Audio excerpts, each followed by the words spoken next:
Ucabanga yikho iminyaka eyizigidi kubona imali eningi kangaka? Kufanele uqonde ukuthi lo mbono uyakubopha ukumaka emgodini wemfanelo enciphekile. Abantu abaningi bacabanga ukuthi inhlanhla, ukuhlakanipha noma umsebenzi onzima kuwukhiye, kodwa lokhu akuyona iqiniso elikhulu. Impumelelo yangempela iqala ngokuguqula indlela ocabanga ngayo. Ucabanga ukuthi udinga imali eningi, kodwa empeleni awuqondi ukuthi ungayithola kanjani ngokuphelele le mali, ungayibona kanjani. Ukuqonda kwakho ngokujulile kuyinto ebalulekile, akukhona ukufisa nje. Ukuqonda okunjalo kuwumphumela wokuphila okuhluke kakhulu kunalokho owaziyo. Sifundiswe ukuthi imali iyinhlupho, ukuthi abacebile bayizigebengu, nokuthi ukufuna okuningi kuyisifo. Le miqondo, efana namabala ekhanda, ihlala ehlobeni lethu, ibonakala kancane kancane, ishaya impilo yethu ngokuhamba kwesikhathi. Ikhulu lokhu kuphikisana nokuqonda okulula kwakho konke okukuzungezile. Yiziphi izinto ezikulayo? Uphupha ngempumelelo kodwa awuyenzi yona ngempumelelo. Ubani ofuna ukuthi ufana nokubona isalukazi lisinda? Ngingene emahhovisi amakhulu, ngibone imibiko yokuthenga, ngase ngazi ngisho nango-Okthoba, kuyilapho kusase kuyimashi. Ukuziphatha kwabo akuthuthuki, unyaka nonyaka kufana. Yiqiniso, izinga lokuqonda lakho likukhumbula. Uma uqonda amandla akho, uzoqonda ukuthi ungenza imali eningi ngenyanga kunalokho okwenzayo ngonyaka wonke. Lokhu akuyona nje impilo entsha, kuwumoya. Kuyinto yokubonisa into oyifunayo, akusiwona amahlebezi, kodwa ukubona ngokusobala okusebenza. Kuyinto yokubona, ukukholelwa, nokuqonda. Umuntu ophila ngokunokwenzeka uyakuthola lokhu, kuwukuziphatha kwakho okwenza ukuba uthole amaqhinga alula, amaningi. Ngo-1973, ngangihlala endlini eGlenview, Illinois. Ngabhala phansi, ngizokwakha inkampani ephahla emazweni omhlaba wonke. Ngangingenawo abasebenzi, izinto, imali, kodwa nginawo umqondo.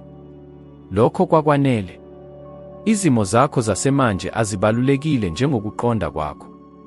Uma ukhona emsebenzini owenza uthande, ukhuluphuka ngezindleko, ucabanga ukuthi isikhathi sihamba kodwa lutho oluthuthukayo, mhlawumbe kuphela into efuna ukuguquka ngokuqonda kwakho.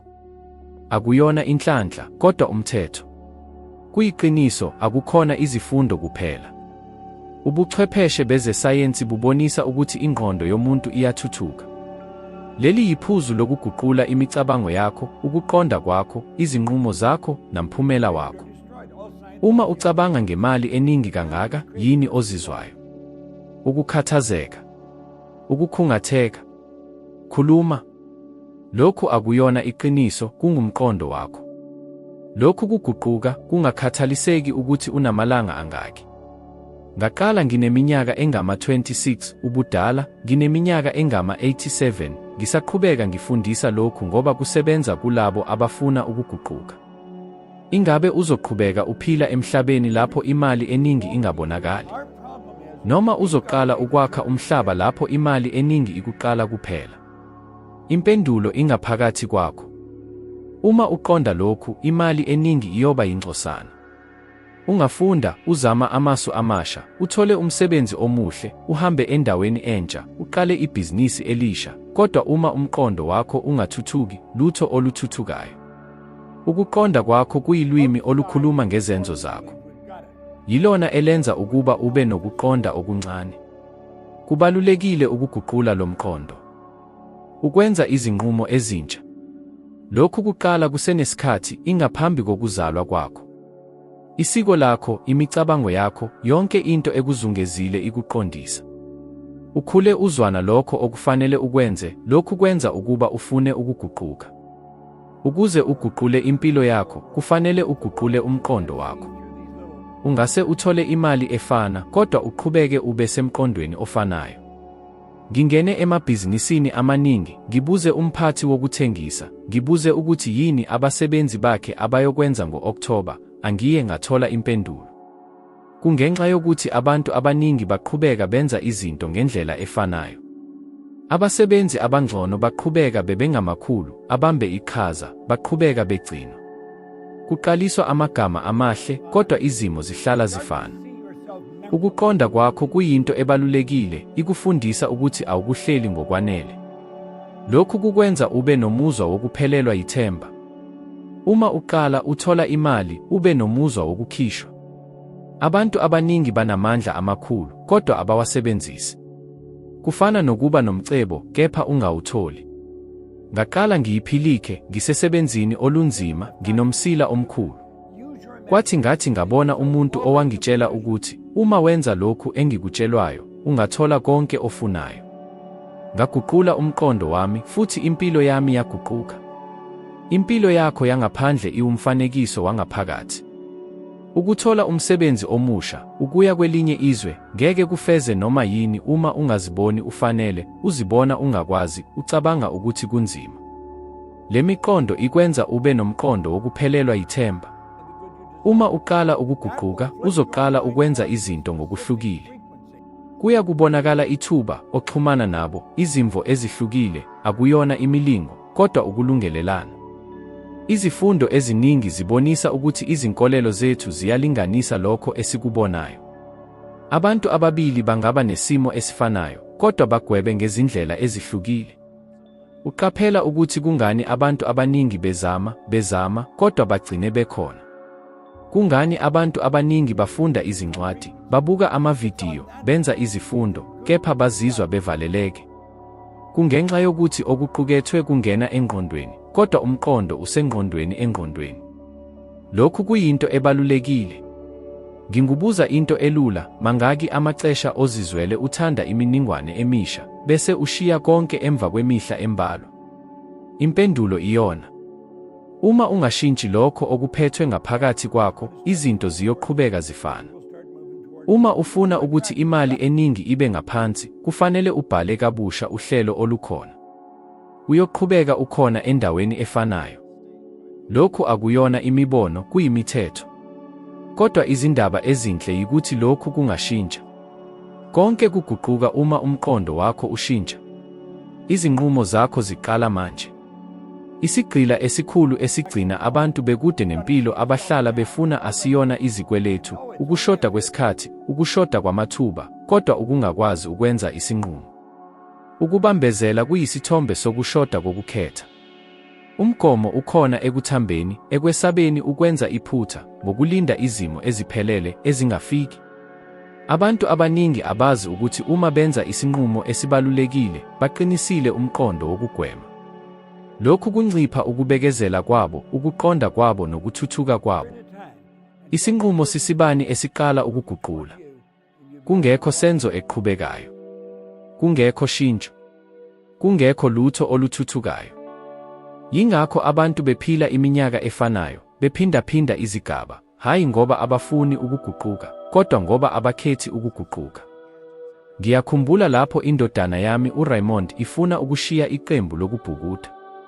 Wayefuna ngimthathe isinqumo. Angikaze ngimnike isinqumo. Ngangitshele ukuthi yisinqumo sakhe. Ngaphambi kokuba aphume, ngathi uma uhluleka manje, kuzoba lula ngesikhathi esilandelayo. Kuzoqhubeka kulula. Ukuze kube lula. Ukuze kube lula. Wacabanga. Wahlala. Funda ukuthi isinqumo sokuqhubeka, ngisho nakukhulu, yilokho okwakha amandla angaphakathi. Lokhu kuya kuwe futhi. Akuyona into ebonakalayo. Kuyinto yokukhetha nokulandela. Kungenxa yokukhetha okwenza ukuqonda, hayi okuphambene nakho. Izifundo zibonisa ukuthi abantu abenza izinqumo banesizotha esikhulu, banesibindi esikhulu kakhulu, futhi banamathuba amakhulu okufeza imigomo enzima. Ngoba ukukhetha kukwenza uqhubeke. Ukuqhubeka kukwenza uthole amathuba angikaze abonakale uma uhlala ukhona. Uma ufuna ukukhulisa amandla akho, nansi indlela, funda izahluko ezingu-60 ngosuku ngezinhlukahlukana zebhuku likaNapoleon Hill, uqhubeke ufunda nsuku zonke. Yenza ngezwi elikhulu. Uma kungenzeka, funda nomunye umuntu. Nxiba. Lokhu kuzoqala ukulungisa umqondo wakho. Kuyokhuthaza ikhono lakho lokuphawula, yebo, kulokho okukhulisa nokuphawula, kulokho okukhawulela. Ekugcineni akuyona into oyiyo okuguqula impilo yakho. Yilokho olikhethayo ukwenza ngalokho okwaziyo.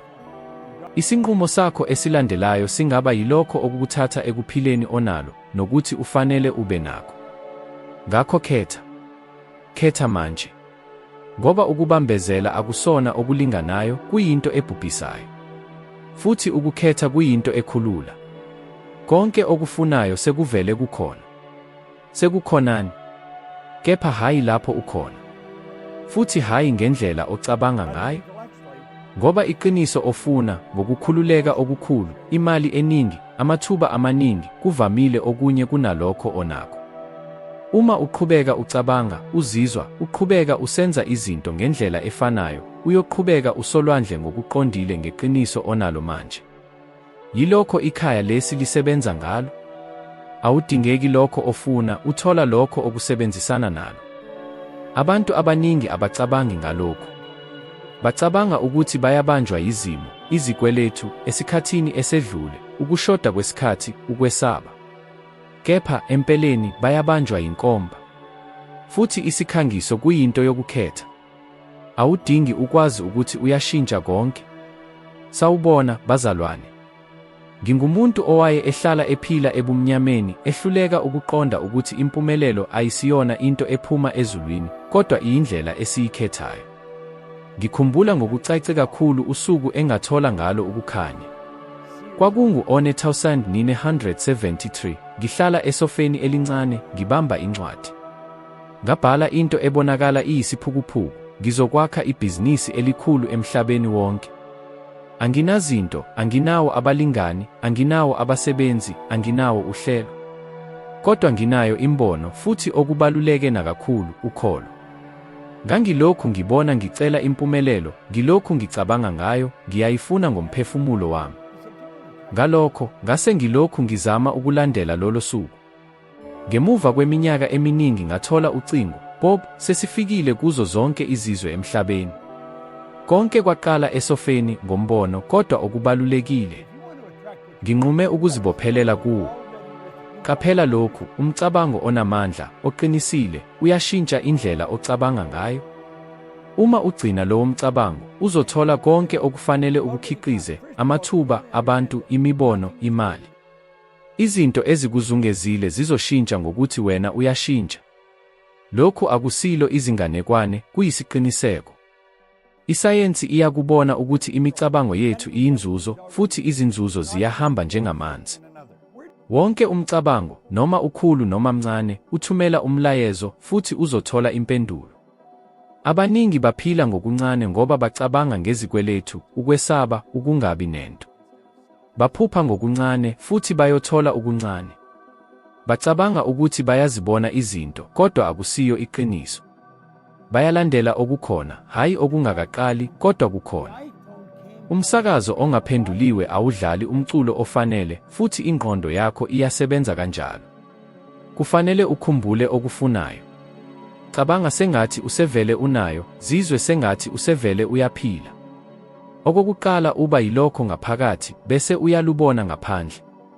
Mhlawumbe ucabanga, Bob, ngingacabanga njani njengomuntu ocebile uma nginengenani? Ngiyakuzwisa. Kodwa yilokho ushintsho, ziphathe njengokuba yilo. Angithi ufinqo, kodwa uqale ukuphila njengomuntu osele enenhlanhla. Ulinda izimo zishintshe ukuze ushintshe indlela ocabanga ngayo, yilokhu okulinda phakade. Amandla akho ashintsha izimo, hayi okuphambene nakho. Njengomhlangano wevidiyo, uyambona futhi umuzwe omunye uma unesisindo esifanayo. Ubuthintana obungenakubonwa, kodwa bukhona. Kunjalo ngemibono, amathuba, nemali. Qeqesha ingqondo yakho nsuku zonke ukugcina umfanekiso wokuphila ofunayo. Kudinga ukuzimisela kwengqondo nesibindi, ngoba ukugcina lowo mfanekiso lapho konke kukuphikisana kunzima. Abaningi bayayeka lapho, abambalwa kuphela bahlala beqine isikhathi eside. Abanye abantu bahlala besendaweni efanele, ngesikhathi esifanele. Bathola amakhasimende, abalingani, imibono. Akusiyo inhlanhla, kuyisiqalo. Bayazibona benenhlanhla, bayazizwa bephephile, bacacile, beqinile, futhi lokho kuyabonakala emhlabeni. Uke wabona umuntu oqondene nezinkinga onamandla amabi? Lowo muntu uyaphila ngaleyo ndlela futhi uthola okufanayo. Konke okufunayo kukhona kwenye indawo. Ufika lapho ushintsha indlela ocabanga ngayo. Zibuze, ngingacabanga, ngingazizwa futhi ngingasebenza kanjani uma ngiyaphila lokho engikufunayo? Phendula ngeqiniso bese uphila ngokuthi ulahle okushoyo abanye abantu, izinombolo ku-akhawunti yakho, umlando wakho. Okubalulekile ukuthi ungubani manje. Uma ugcina le vasini engcono yakho ngokucace, injongo kanye nesenzo, izinto kufanele zishintshe. Imithetho yendalo ayililwa. Ukulungele ukufika lapho ufuna ukuba khona. Yekela ukuzama ukushintsha izimo, shintsha indlela ocabanga ngayo bese ubona okunye kushintsha. Uma ungena endleleni ofuna ukuhamba ngayo, izinto zizoqala ukuza ngokusheshsha kunokuba ucabanga. Awuhoyi okufunayo, uthola okungokwakho. Imiphumela emikhulu idinga ukuba nomuntu omkhulu ngaphakathi. Lungisa indlela ocabanga ngayo, uqondo lwakho, isinqumo sakho kanye nombono wakho. Ukuthuthuka ngaphakathi kuveza ukuthuthuka ngaphandle. Uma lokhu kukuthinte, bheka ividiyo elandelayo, isinyathelo sakho esilandelayo kulento, isinyathelo sokuthuthuka ngo-one. Nginilinde kuleli hambo. Ngiyabonga ngokuba lapha. Kuze kube yividiyo elandelayo.